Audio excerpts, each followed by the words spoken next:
Էպիկենտրոն լրատվական ծրագիրը շարունակում է աշխատանքն ուղիղ եթերում բարի երեկո։ Սահմանադրության բարեփոխման մասնագիտական հանձնաժողովի քարտուղարությունը հրապարակել է Սահմանադրության առաջինից 7-րդ գլուխների նախագծի նախնական տարբերակը, ըստ որի նախագահը կընտրվի 7 տարի ժամկետով, նույն անձն էլ նախագահ կարող է ընտրվել միայն մեկ անգամ՝ ի տարբերություն գործող Սահմանադրության։ Հանրապետության նախագահը իր լիազորությունների իրականացման ընթացքում չի կարող լինել որևէ կուսակցության անդամ։ Նախագահն ընտրվում է ընտրիչների ժողովի կողմից, ոչ թե քաղաքացիների կողմից ուղիղ քվեարկությամբ։ Ազգային ժողովը կձևավորվի համամասնական ընտրակարգով։ Նշվում է, որ ազգային ժողովը կազմվելու է առնվազն 101 падգամավորից։ Ազգային ժողովն ընտրվում է համամասնական ընտրակարգով, որը պետք է երաշխավորի կայուն խորհրդանական մեծամասնության ձևավորումը։ Եթե կայուն մեծամասնություն չի ձևավորվում, ապա անցեկացվում քվեարկության երկրորդ փուլ, որին մասնակցում են առավելագույն ձայներ ստացած երկու կուսակցությունները կամ կուսակցությունների դաշինքները։ Ազգային ժողովի ընտրություններին մասնակցող կուսակցությունները եւ կուսակցությունների դաշինքները պարտավոր են ներկայացնել վարչապետի թեկնածություն եւ կառավարության ծրագրի հիմնադրույթները։ Ազգային ժողովն ընտրվում է 5 տարի ժամկետով։ Կառավարությունը բաղկացած է վարչապետից, փոխվարչապետից ու նախարարներից։ Նախարարությունների թիվն էլ չի կարող գերազանցել 18-ը։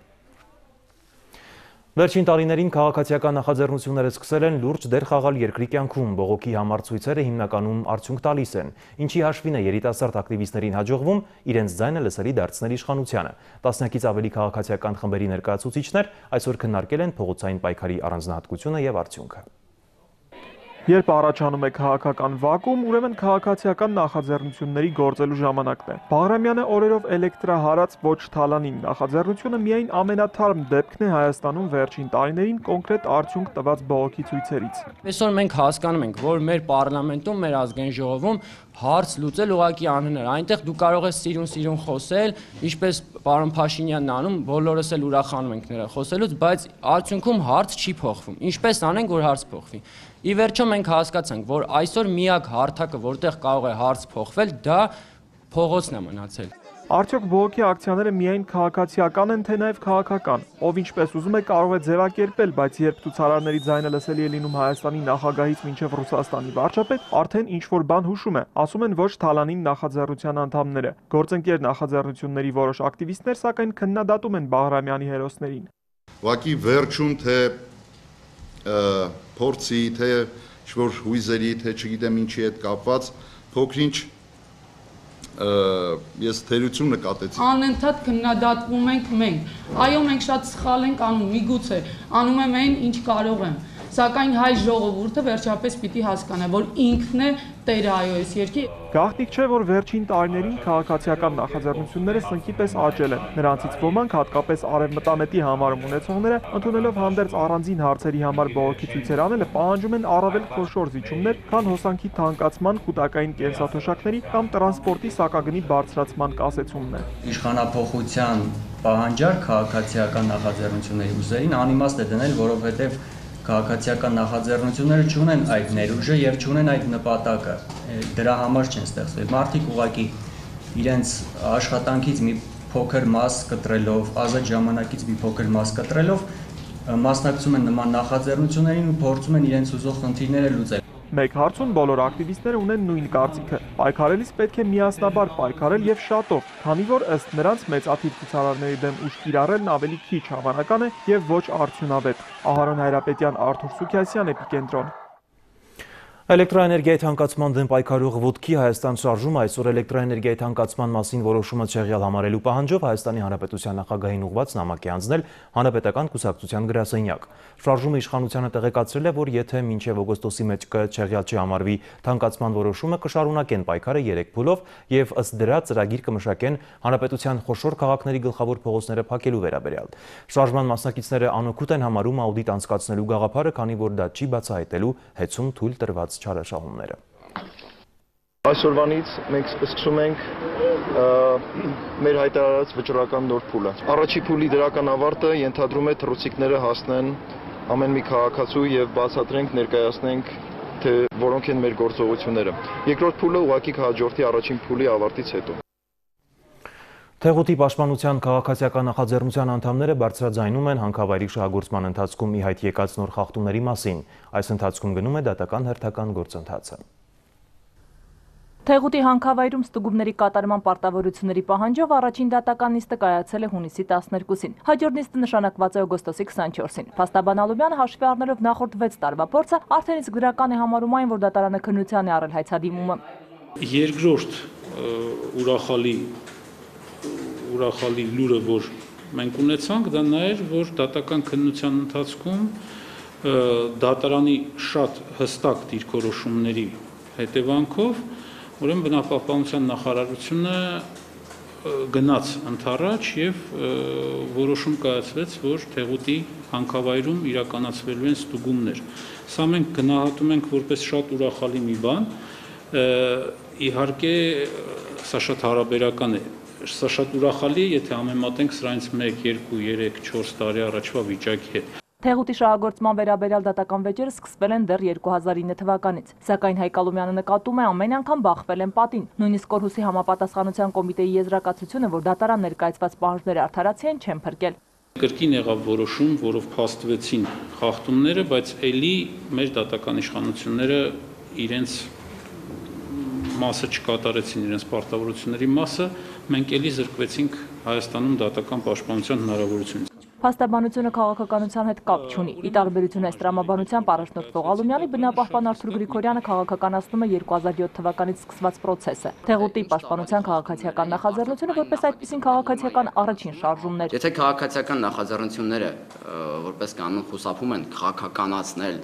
տերմինից, Թեղուտի process-ը ի սկզբանե քաղաքական process է։ Ինչու՞։ Որովհետև ցանկացած հարց, որը չի լուծվում մասնագիտական եւ իրավական ճանապարհով, ինքը ինքնաբերաբար քաղաքականացվում է։ Մենք պետք է անենք բոլոր տեսակի աշխատանքները, մասնագիտական, իրավական, ներքին աշխատանքները, ապացուցենք, որ այդ հանքավայրի շահագործումը աննպատակահարմար է, սոցիալական, տնտեսական առումներով, որ դա անօրինական է, որ երբ որ քաղաքական իրավիճակ փոխվի երկրում, մենք ունենանք բավարար չափով բազա դնելու այդ հարցը մարդկանց առաջ ու լուծելու այդ խնդիրը։ Հանքավայրի շահագործման փաստը չպետք է խանգարի պայքարին, ասում են բնապահպանները։ Մենք շատ հետաքրքիր ապրումներ ունեցանք, երբ տեսանք, որ այնտեղ նշված է, որ այս պահի դրությամբ հանքավայրը շահագործվում է նոր 2010 թվականին մշակված պրոյեկտով, որը չի անցել օրենքով սահմանված թույլտվությունների ստացման գործընթացը։ Իսկ անտառահատումներն այս տարիներին շարունակվել են, նշում են Թեղուտի պաշտպանության քաղաքացիական նախաձեռնության անդամները։ Իրենք անտառահատմանը զուգահեռ պարտավոր էին անտառատնկման գործողություններ կատարել եւ փաստեր կան, անշուշտ դրանք նաև մեր ֆիլմում են ցուցադրվելու, որ պատշաճ կերպով անտառատնկում չի իրականացվել։ 2008 եւ 2013 թվականներին նկարահանված արբանյակային պատկերները եւս վկայում են այդ մասին։ Քրիստինե Սուքեսյան, Արշակ Մարտիրոսյան, Էպիկենտրոն։ Ազգային ժողովի ԲՀԿ խմբակցության պատգամավոր Վահե Էնֆիաջյանը ելույթ է ունեցել Եվրասիական տնտեսական միության երիտասարդ առաջնորդների առաջին համաժողովում։ Նա ողջունելով Եվրասիական տնտեսական միության երիտասարդ առաջնորդների առաջին հանձնաժողովի կազմակերպիչներին ու մասնակիցներին, նշել է, որ Եվրասիական միության ստեղծման գաղափարը եւ իրագործումը համարձակորեն կարելի է համարել 21-րդ դարի տնտեսական գլոբալ ծրագրերից մեկը։ Мы стоим перед вызовом глобальной интеграции, и Евразийский союз сможет стать той формулой, которая даст должный отпор всем глобальным вызовам. Մենք կանգնած ենք գլոբալ ինտեգրացիայի մարտահրավերների առջև եւ Եվրասիական միությունը կարող է դառնալ այն գործիքը, որը կտա արժանի հակահարված բոլոր գլոբալ մարտահրավերներին։ Անկասկած այն կստեղծի բիզնես գործունեության նոր հնարավորություններ եւ զարգացման ուղիներ։ Այն երկարաժամկետ եւ ինտեգրացիոն նախագիծ է եւ վստահ եմ, որ ուժը միասնության մեջ է։ Մեզ սպասվում է մեծ աշխատանք եւ նորանոր ձեռքբերումներ։ Ուրախ եմ, որ միությունը ընդլայնվում է եւ միության կազմը կհամալրի Ղրղզստանը։ Եվրասիական միությունը հենված է տնտեսական գործակցության վրա եւ միության անդամ պետությունների քաղաքացիների համար բացում են նոր հեռանկարներ։ Ուրախ եմ ձեզ տեղեկացնել, որ այժմ Մոսկվայում անցկացվում է քաղաքացիական երկխոսություն, հասարակական դիվանագիտություն եւ ժողովուրդների բարեկամություն առաջին միջազգային համաժողովը։ Այնտեղ ակտիվ մասնակցություն է ունենում Հայաստանի Հանրապետության երիտասարդական խորհրդարանի պատվիրակությունը։ Շաբաթվա ընթացքում մեր պատվիրակության հետ համաժողովում արդյունավետ աշխատում են Բելարուսի Հանրապետության, Տաջիկստանի Հանրապետության, Մերձդնեստրյան Մոլդովական Հանրապետության երիտասարդական խորհրդարանների ղեկավարները եւ ներկայացուցիչները, ինչպես նաեւ ավելի քան 20 շրջաններում Ռուսաստանի Դաշնության երիտասարդական խորհրդարանական շարժման ակտիվիստները։ Այս համաժողովի շրջանակներում կնքվել է գործակցության մասին պայմանագիր։ Այս փաստաթղթով նախատեսվում է երիտասարդական խորհրդարանների Եվրասիական երկխոսություն կառույցի ստեղծում։ Նմանօրինակ համաժողովների նշանակությունը շատ կարևոր է։ Ցանկացած աշխատանքային հանդիպում պետք է տա իր պտուղները։ Անհրաժեշտ է կենտրոնացնել ձեռքբերված արդյունքները եւ արձանագրել կայուն առաջընթաց, քանի որ դա է առաջխաղացման երաշխիքը։ Ունենք նպատակ եւ գաղափար, որի շուրջ հավաքվել ենք եւ այն պետք է իրագործել։ Եվրասիական տնտեսական միության երիտասարդ առաջնորդների առաջին համաժողովի մասնակիցներին մաղթում եմ արդյունավետ եւ կառուցողական աշխատանք։ Желаю участникам первого форума молодых лидеров Евразийского экономического союза продуктивной и успешной работы. Спасибо за внимание. Իրավունքի գերակայություն իրավապաշտպան հասարակական կազմակերպությունը նոր ռեսուրսների եւ մեխանիզմների կիրառմամբ պատրաստվում է պաշտպանել վարորդների իրավունքները դիմելով ընդհանուր սահմանադրական դատարան եւ մարդու իրավունքների եվրոպական դատարան։ Այսօր տեղեկացրել են կազմակերպության հիմնադիր անդամներ Արա Ղազարյանը եւ Արտակ Զեյնալյանը։ Իրավապաշտպանները հայտնել են, որ ժողովրդավարության աջակցության եվրոպական հիմնադրամի ֆինանսավորմամբ մեկ ամիս առաջ մեկնարկել է ծրագիր, որն աջակցելու է վարորդներին վարչական մարմինների հետ փոխհարաբերություններում։ Տուգանքի գումարը մեր երկրում ընկալում են որպես շահույթ, նշել են իրավապաշտպանները, հավելելով, որ եթե պետությունը նպատակ ունենա բարելավել համակարգը, ապա տուգանքից ստացված փողը կծառայեցնի ոլորտի բարելավմանը։ Առավել շատ վարորդներին հետաքրքրում է այն, որ ընթացակարգերը չի պահպանվում, երբ որ սկսում է վարչահարություն վարորդների դեմ։ Սա գաղտնիք չէ, սա մասին մենք շատ ենք ասել։ Սա հարկ հավաքելու եղանակ է հիշեցնում, օրենքի շղարշի տակ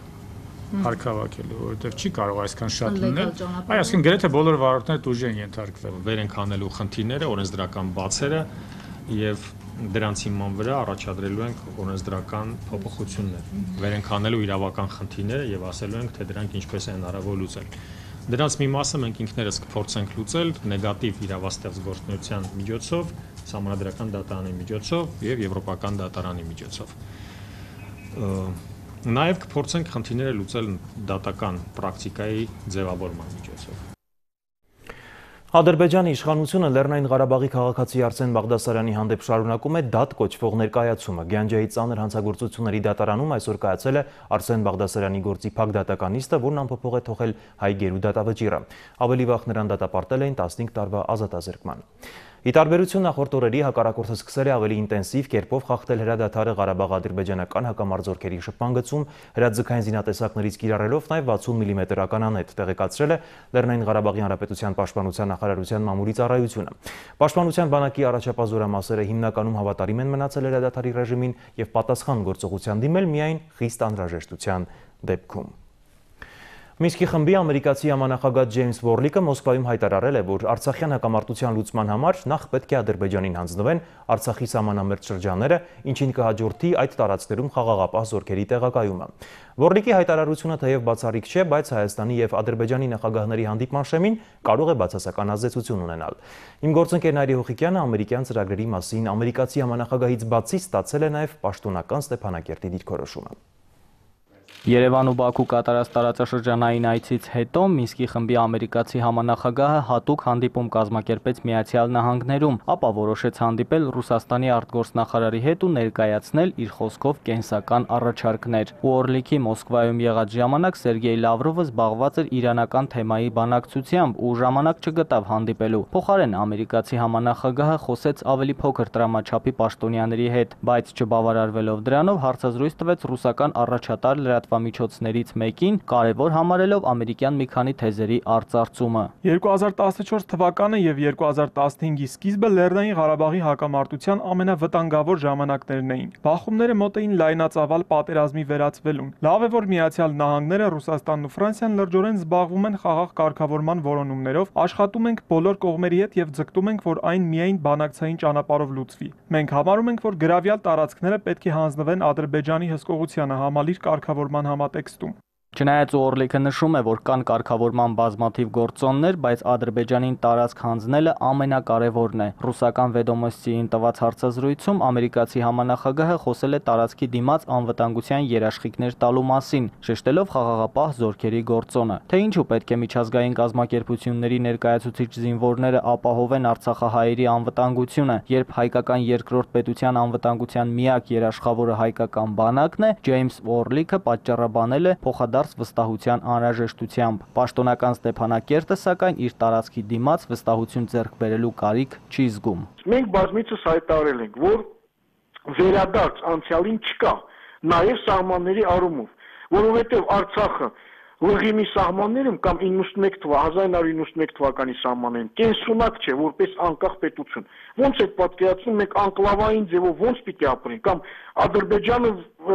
գա եւ վերցնի իր վերահսկողության տակ Բերձորը, Խարվաճարը, որտեղ սկիզբ են առնում մեր ջրային պաշարների մեծ մասը, Արփա եւ Որոտան գետերը, որոնք սնում են Սևանա լիճը։ Հիմա վաղ հակառակորդը թունավորում է այդ գետերը։ Ամբողջ Հայաստանը, Գեղարքունիքը, Վայոց ձորը, Սյունիքը, Երևանը, բոլորը ուրեմն ամբողջ Հայաստանը կլինի թունավորված։ Նամանավանդ որ Ադրբեջանը թունավորում էր պատերազմի ժամանակ մեր ջրային պաշարները, Մայրաքաղաք, Ստեփանակերտը, բազմիցս։ Լեռնային Ղարաբաղի Հանրապետությունը դեմ չէ, որ խաղաղապահ զորքեր տեղակայվեն, բայց դրան համաձայնություն տալու համար միջազգային կազմակերպություններին կոչ է անում զինվել համբերությամբ ու սպասել մինչև բանակցության ավարտ։ Նախ եւ առաջ մենք ասում ենք հետեւյալը. խաղաղապահ ուժերը կարող են տեղակայվել միայն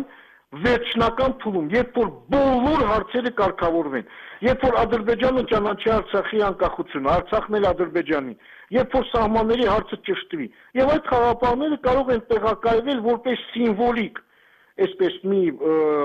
միջազգային հանրության կողմից քայլ Արցախի եւ Ադրբեջանի սահմանների երկանքով, ուղղակի սիմվոլիկ ձևով, որովհետեւ առ այսօր մենք սեփական ուժերով ենք պաշտպանում եւ խաղաղությունը եւ կայունությունը եւ շատ էֆեկտիվ ենք պահպանում։ Ստեփանակերտի մերժմանը Վաշինգտոնը չի արձագանքել։ Մոսկվան ու Փարիզը ընդհանրապես չեն խոսում Ադրբեջանին տարածք հանձնելու տարբերակի մասին, իսկ Բաքուն չի թաքցնում հուզմունքը։ Եթե իրականություն դառնա նոր տեսակի զենք ձեռք բերելու հայ-ռուսական պայմանագիրը եւ Հայաստանին մատակարարվեն օրինակ Իսկանդեր հրթիռային համալիրներ, ոչ միայն անիմաստ կդառնա ադրբեջանական սպառազինությունը, այլև Արցախի նկատմամբ որևէ նկրտում։ Լեռնային Ղարաբաղի Հանրապետությունը փոփոխման ենթակա չի համարում իր փաստացի 11500 քառակուսի կիլոմետր տարածքը։ Նաիրի Հոխիկյան,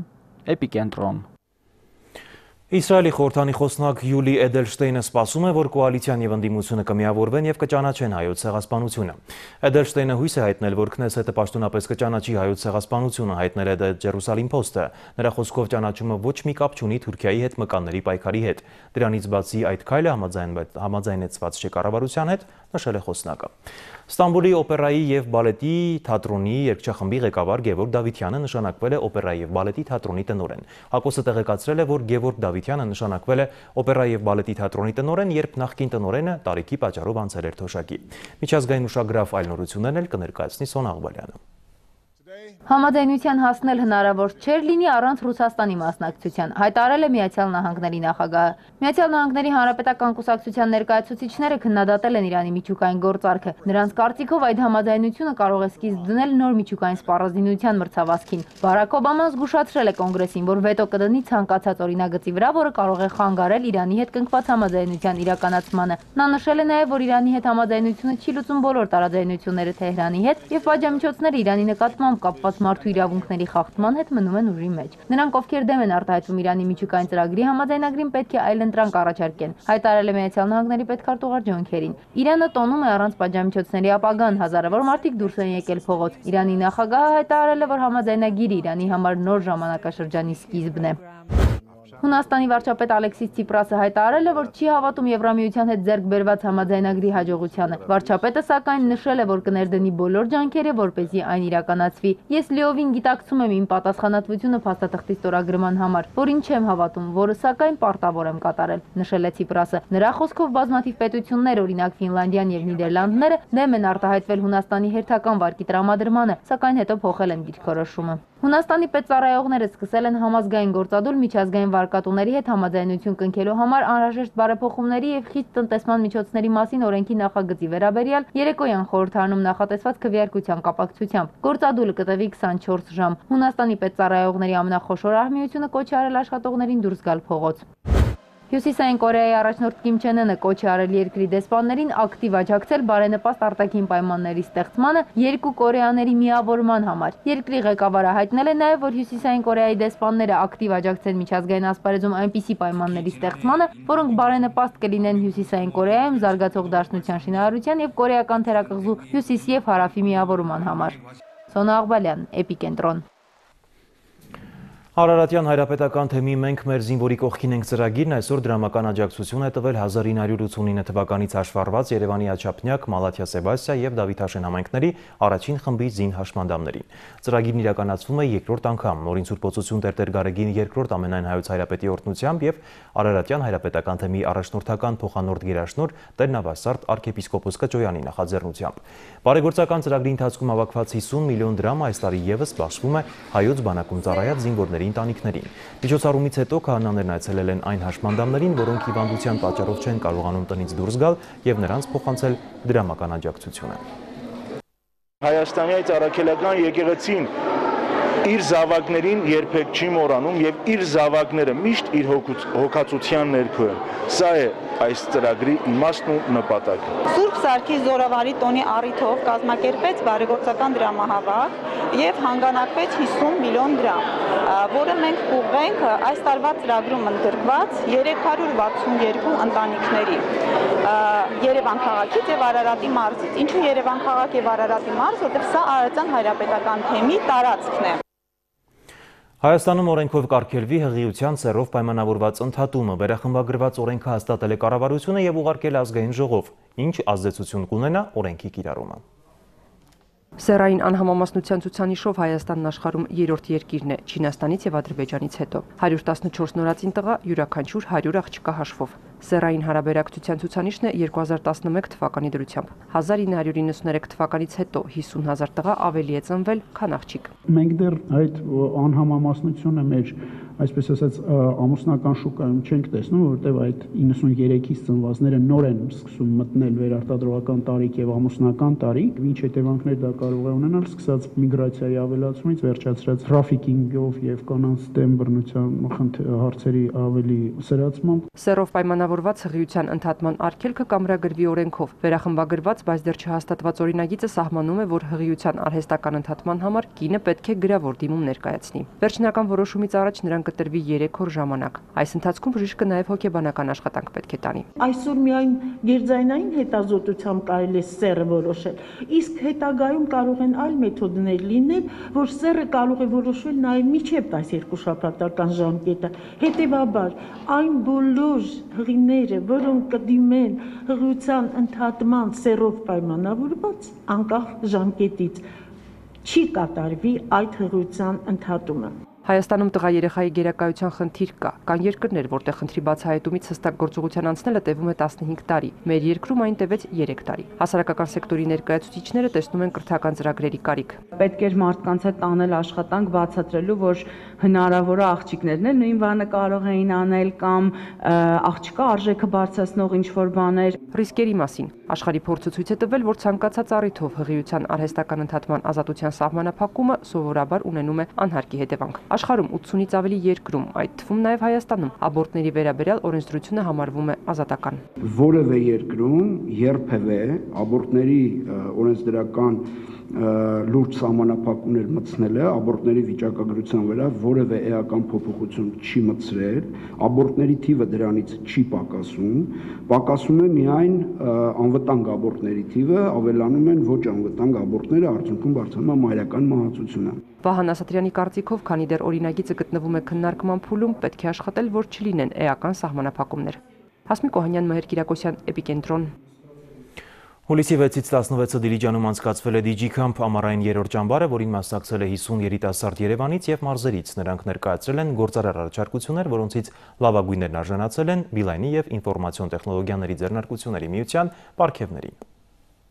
Երրորդ տարին անընդմեջ անցկացվող 10-օրյա DigiCamp ամառային ճամբարի հիմնական նպատակն է երիտասարդների շրջանում տեխնոլոգիական ձեռներեցության աջակցությունը, կրթական միջավայրի ձևավորումը ու երիտասարդ սերնդի ոգեշնչումը սեփական բիզնես եւ բիզնես ծրագրեր ստեղծելու համար։ Будущее любой страны это молодежь и յուրաքանչյուր երկրի ապագան երիտասարդներն են ու թվային նորարարական տեխնոլոգիաները։ Ասեմ, որ հայ երիտասարդները շատ տաղանդավոր են եւ այսօր մենք տեսնում ենք դրա վառ օրինակը։ Նրանք փորձում են սեփական ջանքերով եւ աշխատանքով կերտել իրենց ապագայի կանաչ ճանապարհը։ Համոզված եմ, նրանցից շատերը դառնալու են հաջողակ ձեռնարկատերեր եւ իրենց ներդրումն են ունենալու երկրի տնտեսության զարգացման գործին։ Իսկ Բիլայնը խոստանում է մշտապես աջակցել տաղանդավոր երիտասարդներին նորանոր բարձունքների հասնելու եւ նրանց կյանքը ավելի լավը դարձնելու համար։ Ճամբարի մասնակիցները ներկայացրել են մի քանի տասնյակ նորարարական գաղափարներ, որոնցից ընտրվել է 9 նախագիծ։ Առավել հետաքրքիր գաղափարների իրականացման համար կազմվել են աշխատանքային թիմեր, որից հետո մասնակիցները փորձագետների խորհրդատվության, գործարարների եւ թիմային աշխատանքի շնորհիվ կատարելագործել են իրենց նախագծերը։ Մեր թիմի գաղափարը կայանում էր նրանում, որ հնարավոր է ստեղծել մի սարք, որի շնորհիվ դու մի տարածությունում կարող ես անլար հեռացարկել ձայն, այսինքն լարերի կարիք չեն լինի։ Ահա այս սարքի նախատիպն է, որի շնորհիվ դու կարող ես մի ամբողջ տուն, մի ամբողջ սենյակ հեռացարկել ձայն առանց լարերի։ Մենք ապահովում ենք հաճախորդի հարմարավետությունը, բացառում ենք խճճումը լարերի մեջ, ինչը այսօր շատ արդիական է եւ ունենք բավականին մեծ թիրախային խումբ։ Մենք աշխատում ենք Bluetooth համակարգով, ունի NFC համակարգ, որը օգնում է սարքին միանալ հեռախոսի մեկ հպումով։ Նրան կարելի է միացնել ցանկացած բարձրախոս, այն կարող են մարդիկ օգտագործել ավտոմեքենաների մեջ, մարզասրահներում, ընդհանուր տանը։ Ընտրված 9 նախագծից հանձնաժողովը ճամբարի հաղթող է ճանաչել 3 մասնակցի։ Առաջին տեղը զբաղեցրել է Lingva Code թիմը, որը նախագծել է երեխաներին վաղ հասակից ծրագրավորողի գործ սովորեցնելու հնարավորություն ընձեռող ծրագիր։ Ծրագիրներից ենթադրում է ծրագրավորման սոցիալ ծրագրավորման հարթակ, որը հնարավորություն կտա երեխաներին իրենց մայրին լեզվով գրել ծրագրային կոդ եւ աշխատացնել դա։ Սովորեցնում է երեխային առաջին քայլերը, որի շնորհիվ նա կարողանա արդեն անցում կատարել ավելի բարդ լեզուների։ Գաղափարները իրենք բավականին լավն էին եւ կիրառական էին, հատկապես հաղթողի գաղափարը, որովհետեւ մենք հիմա խնդիր ենք դրել, չէ՞ որ բոլոր դպրոցներում ունենանք ինժեներական խմբակներ եւ այդտեղ ծրագրավորման ուսուցման հետ կապված առաջի տեղի գաղափարը բավականին մեծ կօգնի։ Բիլայնը եւ ինֆորմացիոն տեխնոլոգիաների ձեռնարկությունների միությունը հաղթողներին պարգևատրել են տարբեր մրցանակներով։ Ճամբարի բոլոր մասնակիցները ստացել են նաեւ DigiCamp 2015-ին մասնակցելու հավաստագիր։ Արթուր Հակոբյան, Հովհաննես Քյուրքչյան, Էպիկենտրոն։ Այսքանով ես ձեզ հրաժեշտ եմ տալիս, մաղթելով հաճելի երեկո, կհանդիպենք վաղը ցտեսություն։